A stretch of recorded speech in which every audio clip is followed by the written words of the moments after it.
دشمنی ہمیشہ گالی، شور یا کھلے وار کی صورت میں نہیں آتی۔ بعض دشمن تمہاری زندگی میں ایسے داخل ہوتے ہیں جیسے وہ تمہاری ترقی، عزت اور سکون کے خیر خواہ ہوں۔ وہ تمہاری باتوں پر سر ہلاتے ہیں، تمہارے دکھوں میں ہمدرد بنتے ہیں، تمہاری کامیابی پر مسکراتے ہیں، مگر اندر ہی اندر تمہارے ہر قدم کو ناپ رہے ہوتے ہیں۔ ایسے دشمن کا سب سے بڑا ہتھیار تمہارا غصہ نہیں بلکہ تمہاری لا علمی ہوتی ہے۔ وہ تمہیں کمزور اس لیے نہیں کرتے کہ وہ طاقتور ہوتے ہیں، بلکہ اس لیے کہ وہ تمہیں غلط میدان میں لڑنے پر مجبور کر دیتے ہیں۔ اصل کھیل جسموں کا نہیں، ذہنوں کا ہوتا ہے۔ جس دن دشمن تمہیں جذبات، صفائیوں اور وضاحتوں میں الجھا دے، وہ تمہیں آدھی شکست دے چکا ہوتا ہے۔ اکثر لوگ یہ سمجھتے ہیں کہ دشمن کو قابو میں رکھنے کا مطلب اسے دبانا، ڈرانا یا خاموش کرنا ہے، مگر یہ سب وقتی طریقے ہیں۔ نفسیاتی دنیا میں اصل قابو وہ ہوتا ہے جہاں دشمن آزاد نظر آتا ہے، مگر حقیقت میں وہ تمہارے بچھائے ہوئے دائرے کے اندر حرکت کر رہا ہوتا ہے۔ وہ بولتا ہے مگر اپنے فائدے کے خلاف، وہ قدم اٹھاتا ہے مگر تمہاری سمت میں۔ یہ وہ مقام ہے جہاں دشمن کو توڑنے کی ضرورت نہیں رہتی، کیونکہ وہ خود اپنی گرفت کمزور کرتا چلا جاتا ہے۔ یہی وہ نفسیاتی میدان ہے جہاں اصل طاقت کام کرتی ہے، اور یہی اس گفتگو کا اصل موضوع ہے۔ پہلا نفسیاتی طریقہ، دشمن کے یقین کو اس کا قید خانہ بنا دینا۔ ہر دشمن کے ذہن میں کچھ پختہ یقین ہوتے ہیں۔ وہ کچھ باتوں پر آندھا اعتماد رکھتا ہے، کچھ اصولوں کو ناقابل سوال سمجھتا ہے، اور کچھ فیصلوں کو اپنی شناخت کا حصہ بنا لیتا ہے۔ یہی یقین اصل میں اس کی سب سے بڑی کمزوری ہوتے ہیں، مگر زیادہ تر لوگ اس نقطے کو سمجھ نہیں پاتے۔ وہ دشمن کی طاقت سے ڈرتے ہیں، حالانکہ انہیں اس کے یقین سے کھیلنا چاہیے۔ جب انسان کسی بات پر حد سے زیادہ یقین کر لے تو وہ اس کے خلاف آنے والی ہر حقیقت کو دشمن سمجھنے لگتا ہے۔ تمہیں یہی موقع چاہیے ہوتا ہے۔ تم دشمن کے یقین سے ٹکراتے نہیں بلکہ اسے مزید مضبوط کرنے کا تاثر دیتے ہو۔ تم اس کے نظریے کی تعریف کرتے ہو، اس کے اصول کو سہراتے ہو، اور پھر آہستہ آہستہ اس یقین کے اندر ایسے سوال، ایسے حالات اور ایسے فیصلے رکھ دیتے ہو جو اسے الجھا دیں۔ وہ سمجھتا ہے کہ وہ اپنے اصول پر کھڑا ہے، مگر دراصل وہ اسی اصول کے بوجھ کے تلے دب رہا ہوتا ہے۔ مثال کے طور پر، اگر دشمن خود کو غیر معمولی طور پر عقل مند سمجھتا ہے تو تم اسے چیلنج نہیں کرتے بلکہ اس کی عقل مندی کو بنیاد بنا کر ایسے فیصلے اس کے سامنے رکھتے ہو جن میں ہر راستہ کسی نہ کسی نقصان کی طرف جاتا ہو۔ وہ پیچھے نہیں ہٹ سکتا، کیونکہ پیچھے ہٹنا اس کے یقین کو توڑ دے گا۔ وہ آگے بڑھتا ہے تو غلطی کرتا ہے۔ اس طرح دشمن کا اپنا یقین اس کے لیے قید خانہ بن جاتا ہے، اور تم بغیر کسی لڑائی کے اسے قابو میں لے آتے ہو۔ یہ طریقہ شور نہیں مچاتا مگر اثر بہت گہرا چھوڑتا ہے۔ دشمن کو لگتا ہے کہ وہ خود مختار ہے، مگر حقیقت میں وہ تمہارے بنائے ہوئے ذہنی جال میں حرکت کر رہا ہوتا ہے۔ یہی اصل نفسیاتی کنٹرول ہے۔ دوسرا نفسیاتی طریقہ، دشمن کی سماجی تصویر کو اس کے خلاف موڑ دینا۔ ہر دشمن صرف ایک فرد نہیں ہوتا، وہ ایک تصویر بھی ہوتا ہے۔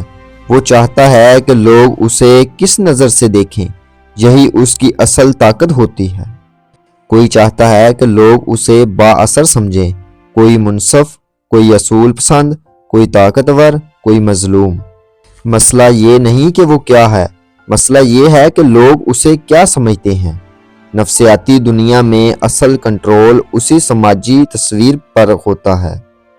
اکثر لوگ دشمن سے براہ راست لڑنے کی کوشش کرتے ہیں، اس کی بات کا جواب دیتے ہیں، اس کے الزام کا رد کرتے ہیں، مگر یہ سب اس کی تصویر کو مزید نمایاں کر دیتا ہے۔ ذہنی حکمت یہ ہے کہ دشمن کی تصویر پر بات نہ کرو بلکہ تصویر کے معیار پر بات کرو، یعنی تم کسی کا نام لیے بغیر ایسے اصول، ایسی باتیں اور ایسے سوالات ماحول میں پھیلاتے ہو جو دشمن کی تصویر سے جڑے ہوں۔ مثال کے طور پر اگر دشمن خود کو ایماندار ظاہر کرتا ہے تو تم ایمانداری کے معیار پر گفتگو شروع کرو۔ ایمانداری کی تعریف، اس کی قیمت اور اس کے تقاضے بیان کرو۔ آہستہ آہستہ لوگ خود اس دشمن کو انہی معیاروں پر پرکھنے لگتے ہیں۔ یہاں تم نے اس پر کوئی الزام نہیں لگایا، مگر اس کی سماجی تصویر دباؤ میں آ گئی۔ اب وہ جو بھی کرے گا اس پیمانے پر ناپا جائے گا۔ یہ طریقہ اس لیے طاقتور ہے کہ اس دشمن کو لگتا ہے کہ اس پر حملہ نہیں ہو رہا، مگر اس کی زمین آہستہ آہستہ کھسک رہی ہوتی ہے۔ وہ دفاع بھی نہیں کر پاتا، کیونکہ دفاع کرنے کا مطلب یہ ہوگا کہ وہ خود کو مشکوک مان رہا ہے۔ اس طرح دشمن کی سماجی طاقت خود اس کے لیے بوجھ بن جاتی ہے اور تم بغیر لڑائی کے اسے قابو میں رکھتے ہو۔ تیسرا نفسیاتی طریقہ، دشمن کو مسلسل فیصلوں میں الجھا دینا۔ طاقتور انسان وہ نہیں جو تیزی سے فیصلہ کرے، بلکہ وہ ہے جو دوسروں کو بار بار فیصلہ کرنے پر مجبور کرے۔ دشمن جب بار بار انتخاب کی حالت میں ہو تو اس کی ذہنی توانائی تیزی سے ختم ہونے لگتی ہے۔ یہی وہ جگہ ہے جہاں نفسیاتی گرفت کام کرتی ہے۔ تم دشمن کو کھلے راستے نہیں دیتے بلکہ محدود راستے دکھاتے ہو، ایسے حالات بناتے ہو جہاں ہر قدم ایک فیصلہ مانگتا ہو۔ وہ آگے بڑھے تو وضاحت دینی پڑے، پیچھے ہٹے تو جواز دینا پڑے، خاموش رہے تو کمزور دکھائی دے۔ اس مسلسل دباؤ میں دشمن اپنی اصل سوچ چھپا نہیں پاتا۔ یہاں تم اسے غلط فیصلہ کرنے پر مجبور نہیں کرتے بلکہ زیادہ فیصلے کرنے پر مجبور کرتے ہو۔ انسان جتنا زیادہ فیصلہ کرتا ہے اتنا ہی غیر مستحکم ہوتا جاتا ہے۔ آہستہ آہستہ دشمن کی باتوں میں تضاد آنا شروع ہو جاتا ہے، اس کی سمت بدلتی رہتی ہے اور لوگ اس کی غیر یقینی کو محسوس کرنے لگتے ہیں۔ تم بس صورتحال بناتے ہو، فیصلہ وہ خود کرتا ہے اور غلطی بھی وہ خود ہی ظاہر کرتا ہے۔ یہی وہ مقام ہے جہاں دشمن کی نفسیاتی طاقت ٹوٹنے لگتی ہے بغیر کسی چیخ و پکار کے۔ چوتھا نفسیاتی طریقہ، دشمن کی زبان کو اس کے خلاف گواہ بنا دینا۔ ہر دشمن کی زبان اس کی سب سے کمزور جگہ ہوتی ہے۔ وہ جتنا زیادہ بولتا ہے اتنا ہی خود کو بے نقاب کرتا ہے۔ مسئلہ یہ ہے کہ زیادہ تر لوگ دشمن کو ٹوکتے ہیں، بحث کرتے ہیں یا بات کاٹتے ہیں جس سے دشمن سنبھل جاتا ہے۔ اصل ذہنی حکمت یہ ہے کہ دشمن کو بولنے دیا جائے، مگر اس طرح کہ وہ خود اپنے الفاظ میں پھنس جائے۔ تم ایسے سوال کرتے ہو جو سیدھے نہیں ہوتے مگر گہرے ہوتے ہیں، ایسے سوال جو اس کے دووں کو کھولنے پر مجبور کرے۔ وہ وضاحت دیتا ہے، پھر مزید وضاحت، پھر مثالیں، پھر تعویلیں۔ ہر نئی وضاحت پچھلی بات سے ٹکراتی ہے۔ اب تم اس کی بات کا رد نہیں کرتے، تم بس اس کی پچھلی بات یاد دلا دیتے ہو۔ یہ عمل دشمن کے ذہن میں خوف پیدا کرتا ہے، کیونکہ وہ سمجھ جاتا ہے کہ اس کے الفاظ محفوظ نہیں رہے۔ لوگ بھی سننے لگتے ہیں کہ وہ خود اپنی بات کا بوجھ اٹھا نہیں پا رہا۔ یہاں دشمن کی زبان اس کے خلاف سب سے مضبوط گواہ بن جاتی ہے اور تم صرف سنبھال کر سوال کرتے رہتے ہو۔ پانچواں نفسیاتی طریقہ، دشمن کو تمہاری ضرورت میں بدل دینا۔ یہ سب سے اونچا اور خطرناک نفسیاتی مقام ہے۔